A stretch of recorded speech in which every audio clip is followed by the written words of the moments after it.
So yeah, yeah, okay, it's limited to like once a week because you guys send me so many. This way I can try to keep up with them without having to close down video submissions. So this way, hopefully I will never have to close down video submissions again. You'll just be limited on how many you can submit. So that's all. If you guys feed me so well. Alright. So chat, let us learn about the fox. What does the fox say? Accurate. What does the fox say? What does the fox say? Hi, Cleo. Hi. They are so cute. Alright, pop quiz. What is the most widespread carnivore on Earth?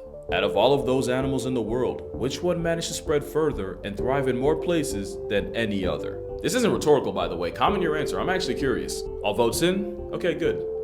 It's the red fox. I don't know when it happened, but somewhere in the history of Earth, there was a subplot where the fox took over the world, and they have not let up since. Today, there's about 23 flavors of fox seasoning this big ball of dirt and water, with well over 40 And they're all gorgeous.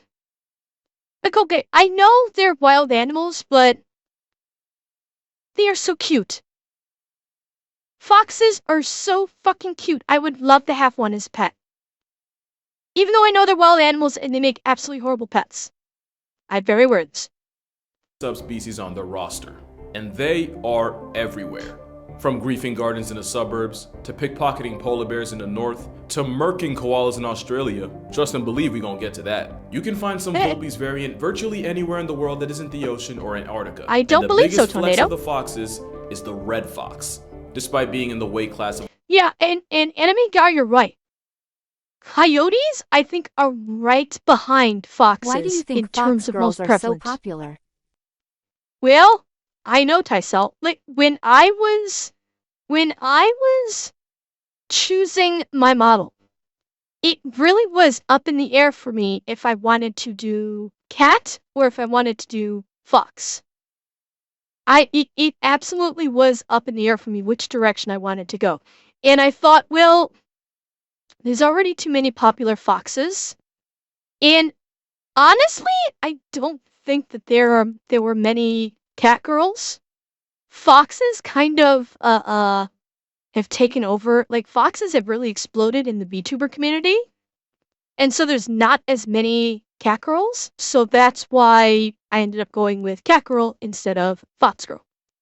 So do I sometimes think about it like, would I like to maybe change it and be a fox? Yeah, I've thought about it. But cat girl was born the brand now. So I'm a cat.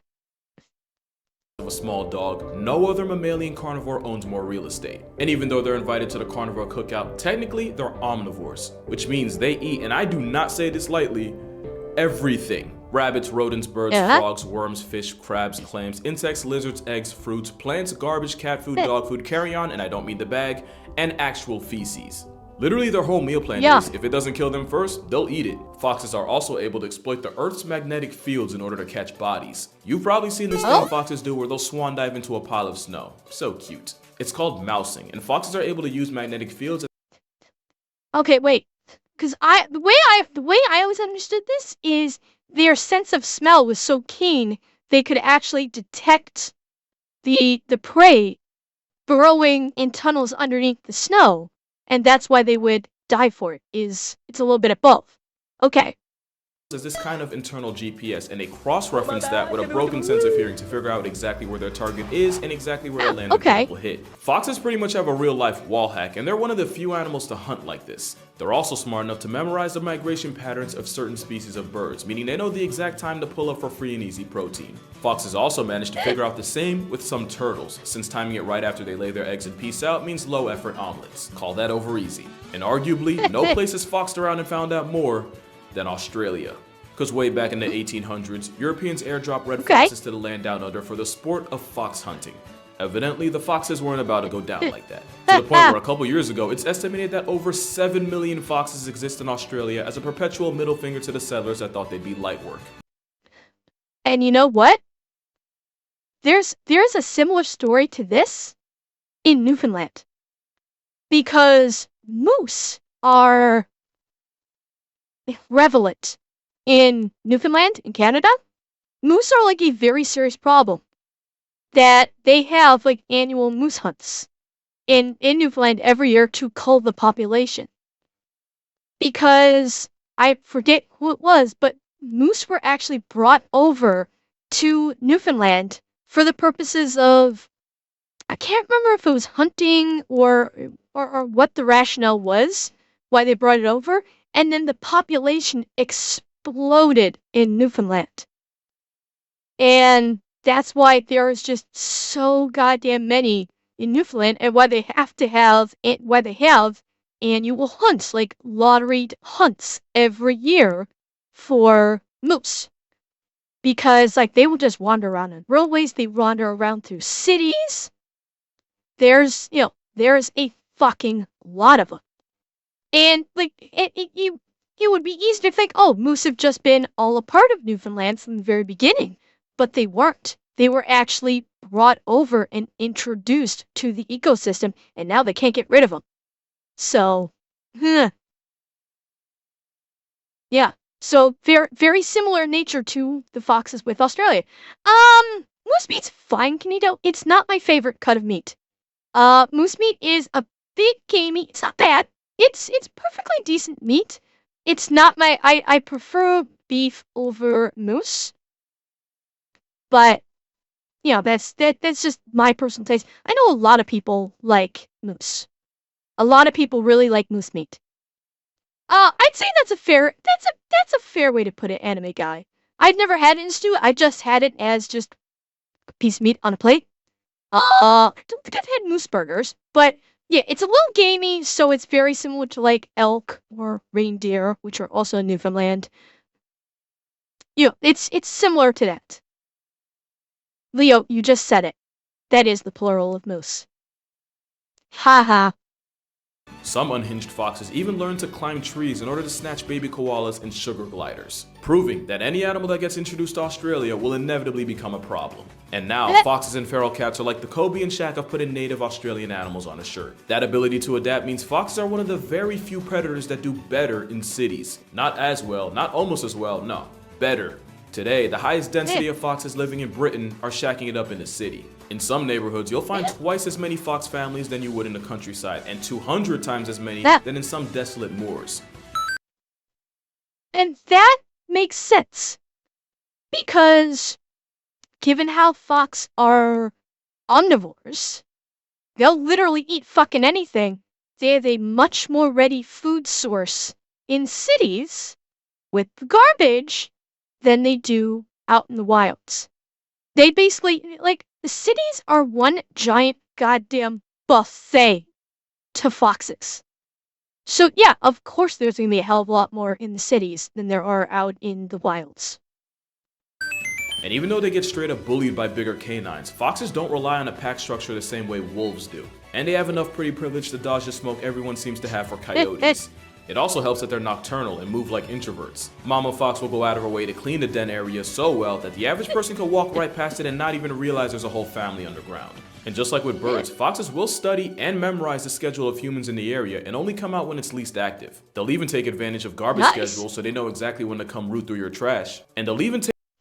I mean, all this is pointing out, like, how intelligent foxes are. How their learning capabilities are significant. Like, these are some smart animals. Even McCall, yeah, there you go. So, like, and like, they are survivors. Like, people often think of coyotes as being survivors, like a survivor species. It's foxes too, because they are part of the same genus. I'm reasonably sure foxes and coyotes are pretty close together on the genus. Like, the two of them are probably more closely related than, like, either of them to wolves. So like they were built to fucking survive. Take note of what times you often feed your pets so that they can steal their share. And you may never even notice. Depending on where you live, you can probably count on one hand how many foxes you've seen in your neighborhood, even if you've lived around them your entire life. And lucky for them, they happen to be just cute enough to not have to worry about getting their existence nuked like some of their predators. Speaking of Yeah. which, let's talk about the many enemies of the fox. You got wolves, coyotes, cougars, lynxes, birds Yeah. of prey, bears, wolverines, cars, and many, many more. Because the one bad thing about being a fox is everything on the census either wants to eat you or wants to kill you because you eat the Yep. same things. In fact, the first and sometimes Yeah, I used to like when I was in Newfoundland. I for part of the time I was in Newfoundland, I lived in a more rural area, so I would usually the drive to get home from the city where I would do like shopping, I would have to do a long stretch of drive through basically just a road going through untouched wilderness. And I would see foxes all the time. I would see red foxes, I would see them all the damn time on the side of the road. And I mean, I would even see them like by my house too. Like they're I've seen quite a few of them. last enemy they'll make is their family. Fox cubs will fight their siblings off rip in order to establish a hierarchy. And it's not the cute Disney play fighting I used to think it was. 20% of fox kids born will never leave the den. It's just straight violence out the womb. I can't even say it's on site since baby foxes live the Helen Keller experience for the first 2 weeks of their life. Lucky for them, foxes often mate for life and bring up the kids together. I mentioned this in the Father's Day episode last video, but fox fathers will hide food around the den in these little pantries in order to teach his kids how to find food for themselves. I want you to keep that pantry thing in mind. We're gonna come back to that. Fox cubs have a couple months of a grace period before they have to go out and figure out life on their own. Lucky for them, they're part of the most unfairly versatile group of animals you'll ever see. Like, did you know foxes can climb trees? No, I don't mean like fully scale that, John. The gray fox has been seen ascending over 70 feet up into a tree, and they're one of the few foxes that flex retractable claws, which allows gray foxes to avoid conflict with predators like coyotes. Go ahead and ask cheetahs how important that is. Tree climbing only proves that foxes are just cat software marrying dog hardware, a cat dog if you will. And it shows that there isn't a lot of real estate on Earth that a And that's a thing with I kind of thought this too, is for a while, it was kind of believed that foxes were actually, biologically speaking, closer to cats than they were canines. It was I believe it was thought that foxes possessed more feline-esque DNA than canine, which is wrong, but it's they share so many traits with cats that I think it was it was a misconception. Okay, anime guy, have a good night.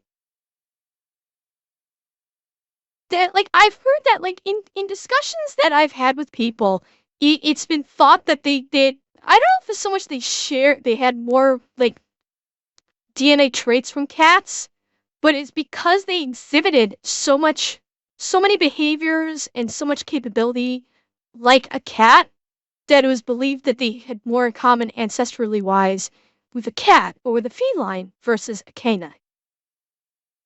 So that's just it's a misconception. They're obviously canids, and they're obviously from a genus and species level they are descended from the canine, but because of what they possess in their biological repertoire, people often think that.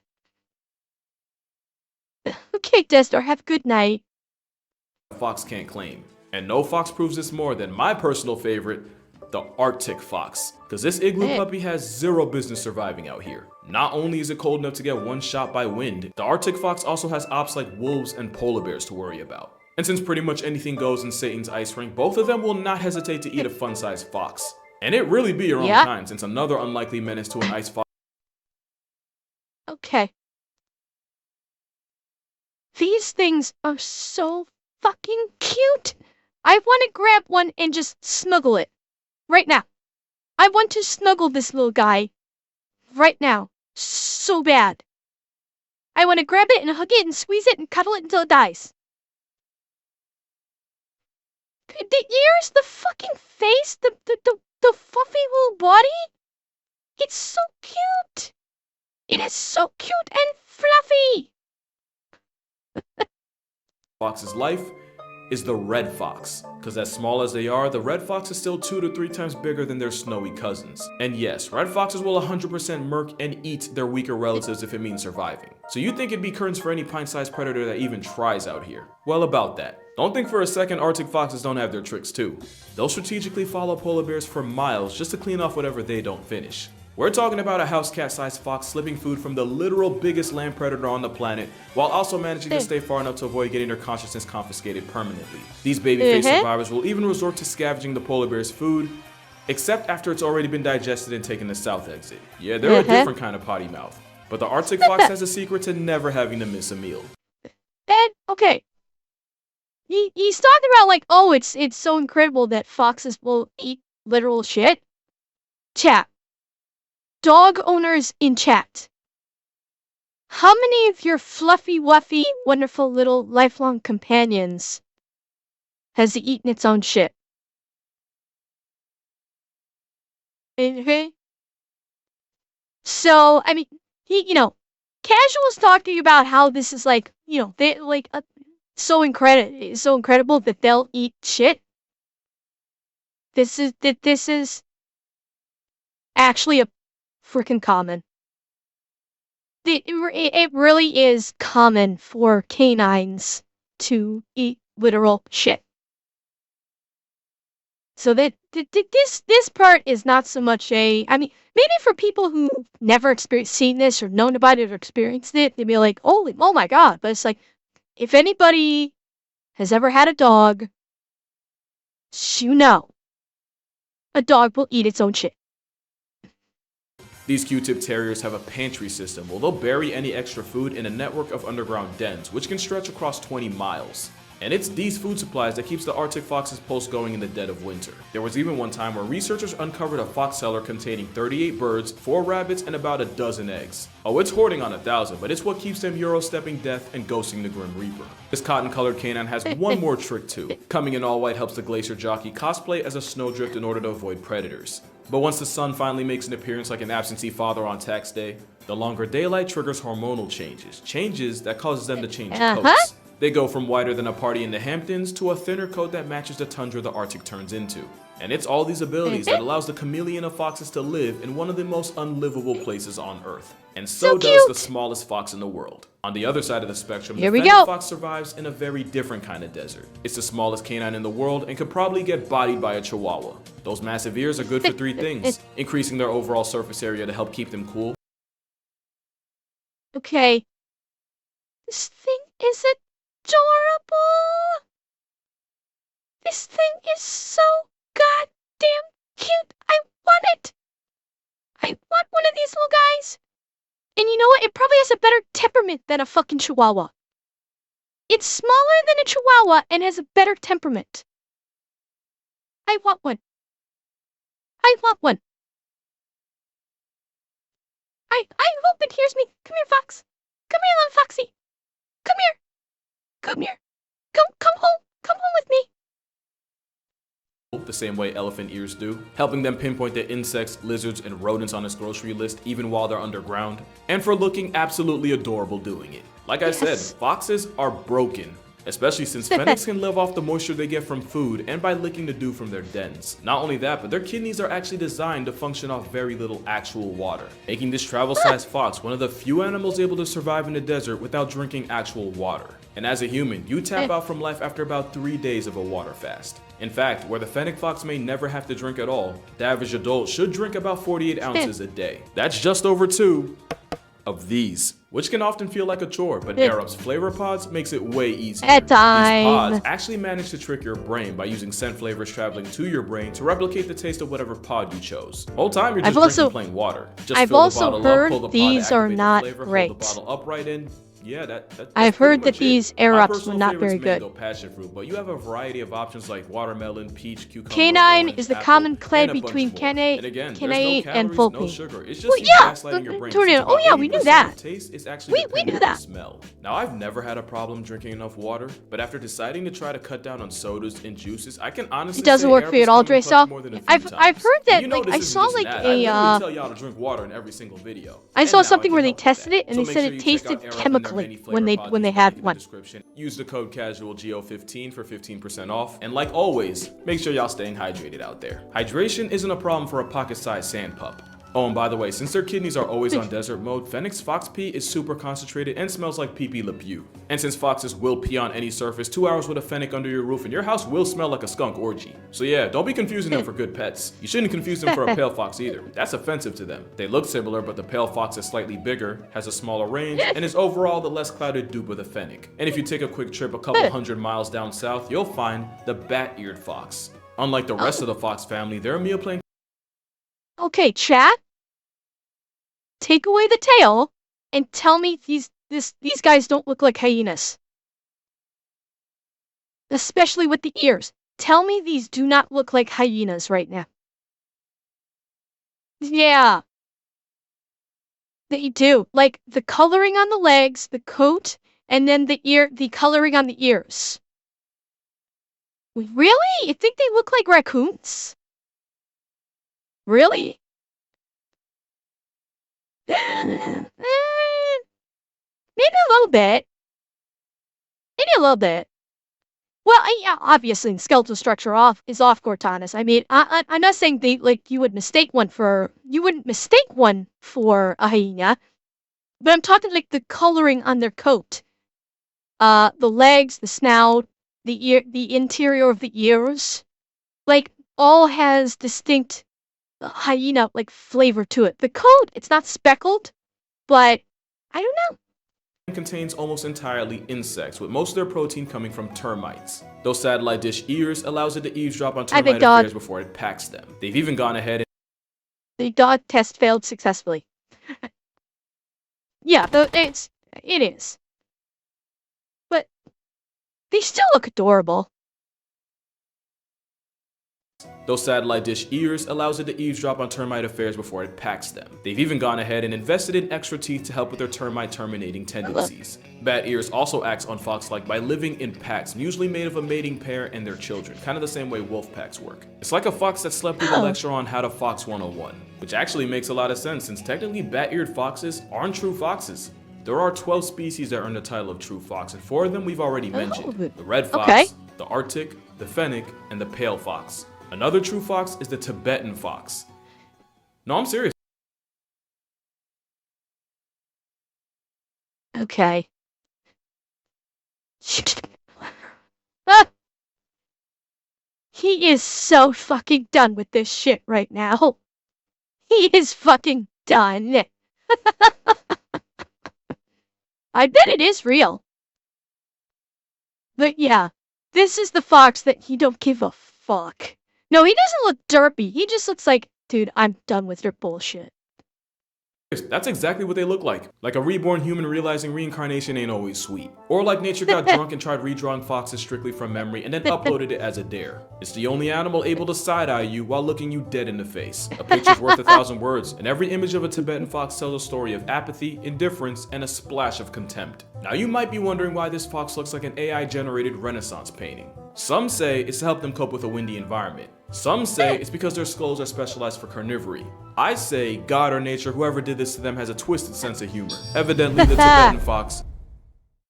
Cheer 100 that fox be like, I'm too old for this shit. Yeah, or I ain't laughing cause shit ain't funny. Yeah, basically take every tired or pissed off meme and you could stick this fox on it. Does not. Also, you know the whole coyote badger team up that we all love so much and can't get enough of? Apparently the Tibetan fox has the same type of arrangement with Himalayan brown bears, where the bears will dig out pika burrows, that's a pika, and force them to run on land, where they get chased down by the fox. The fox isn't the digger the bear is, but the fox has better foot speed, so like any true dynamic duo, they cover each other's weaknesses, even if one of them looks allergic to oxygen. I'm gonna run through a couple more foxes real quick. We have Blandford's fox, found in the Middle East and Central Asia. They're easily the goats of foxes, able to scale anything short of 90 degrees and able to do the equivalent of a 10-foot box jump by leaping onto ledges. There's the kit What? fox of the Southwest, also known as the San Joaquin fox, and they're basically the American edition of the Fennec fox. We can't forget about the Corsac fox of the Mongolian steppe and Central Asian deserts. Then you got the Cape fox of South America, and the slightly bigger Indian-based Bengal fox. I was not kidding, unless you're neighbors with the cast of Happy Feet, there's likely more foxes in your area than hot singles just dying to meet you. Foxes come in so many forms that they even have their equivalent of a shiny Pokemon. Ladies and gentlemen, I give you the cross fox. It's actually a red fox with partial melanism. You know, the same thing that turns leopards and jaguars into black panthers. They're more common in Canada, where up to a third of the red fox population. I'm trying to think if I've ever seen one of these foxes before. I don't think so. I think I've only seen red foxes. I don't think I've ever seen one of these types of foxes. In Canada, where up to a third of the red fox population has this bimelanated alternate skin. And even rarer than them are silver foxes, which is just a red fox with complete melanism, gang. Cause yeah, red foxes aren't always red. Like I said, foxes exist in many forms, but there's one final form not even they saw coming. Pets. That's right, there's a population of domestic foxes in the world as we speak. Basically, the lore goes, this guy, Dmitry Belyaev, asked a question. How did we go from this apex predator to a lapdog? So he and graduate Ludmila Trut tried to see if they could replicate the wolf domestication process, except with foxes.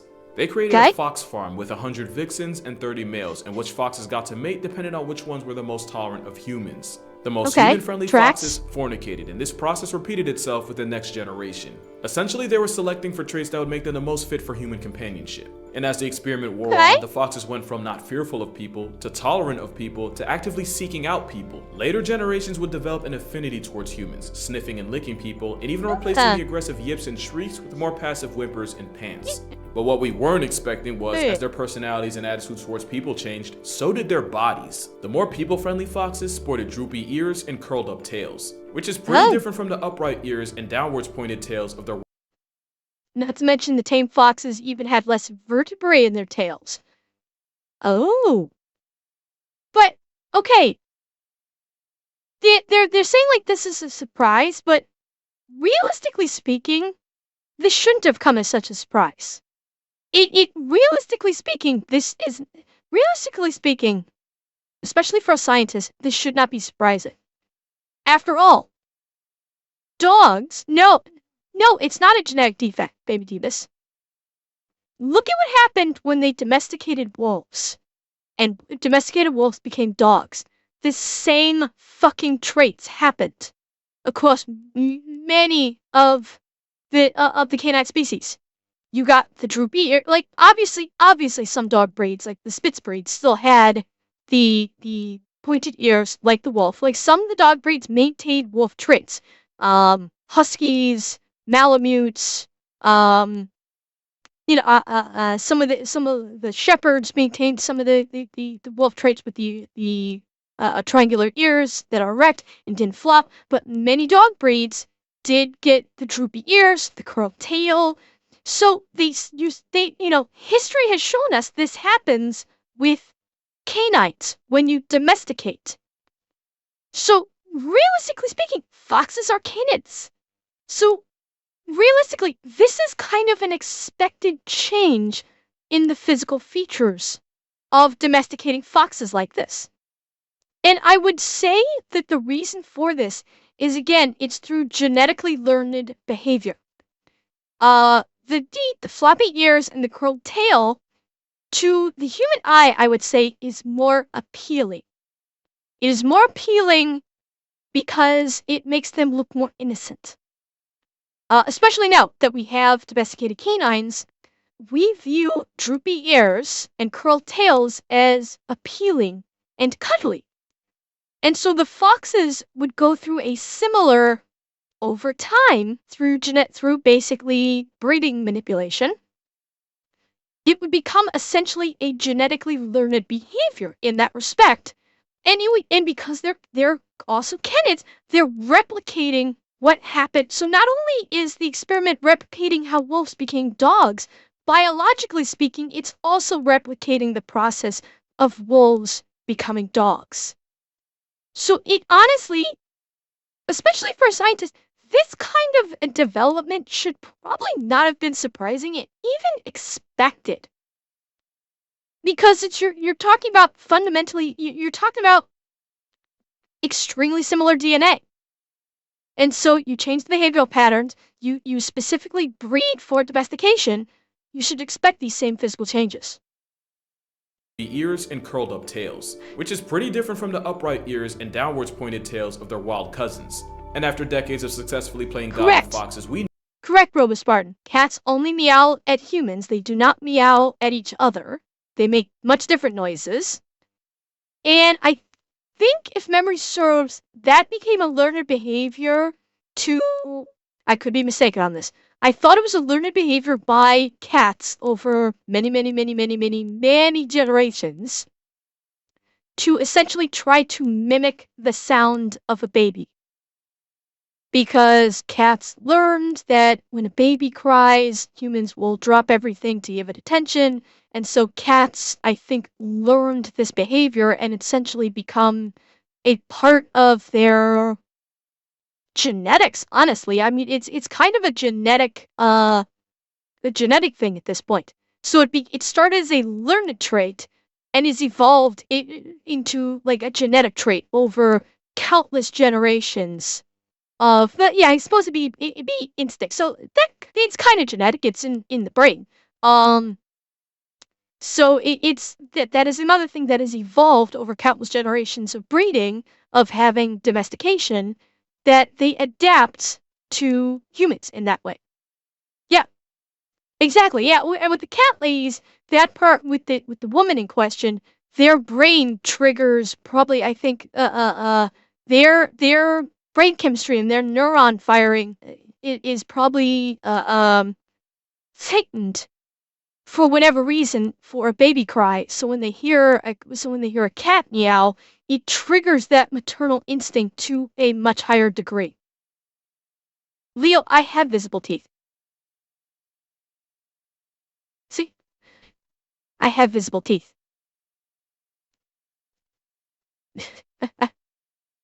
We now live in a world where you can adopt and own a pet silver fox.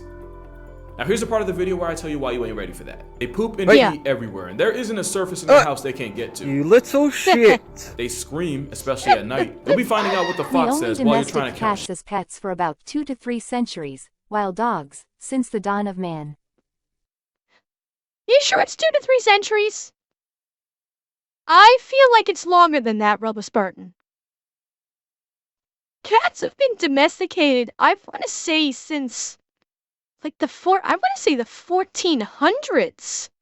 Cats have been domesticated. Like dogs, yes, dogs that we're talking Cro-Magnon era.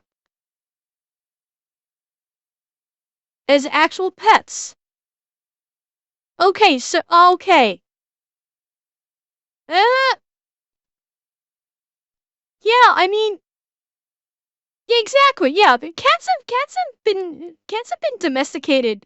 Well, not been domesticated. They domesticated themselves and they aligned themselves with humans far longer than 200 to 300 years.